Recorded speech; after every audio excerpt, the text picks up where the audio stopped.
Rangkaian kegiatan penggeledahan ini sedang berlangsung, disaksikan oleh Ketua Lingkungan, RT, RW, dan kita satu school kita jaga betul. Dan hari ini, ataupun baru saja kita mendapatkan informasi ditemukan bahan-bahan yang cukup berbahaya menurut keterangan dari Bidom. Oleh karenanya kita melakukan langkah-langkah tertentu, termasuk laboratorium forensik kita panggil untuk membackup pelaksanaan penggeledahan. Bahan apa itu Bang? Bisa dijelaskan Bang? Bahan berbahayanya apa nih Bang? Bentuknya detailnya nanti dari humas ya, kita melakukan pengamanan. Bentuknya mungkin Bang? Bentuknya bubuk ya. Bubuk. Ada berapa banyak tuh Bang? Oke, cukup. Pak, kalau yang dikresek tadi apa Pak? Nanti detailnya oleh humas. Sampai saat ini masih menunggu.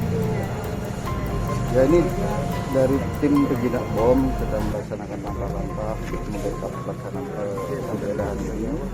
Dan itu juga menunggu dari tim dari laboratorium forensik untuk menganalisis lebih dalam lagi.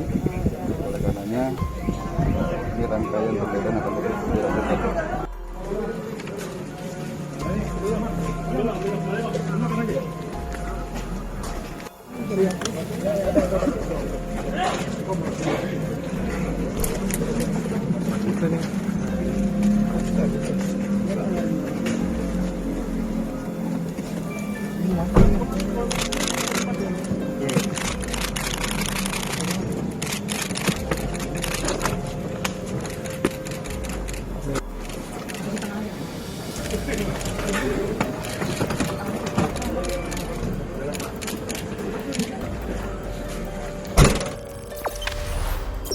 Jangan lupa subscribe, share, komen, dan like ya.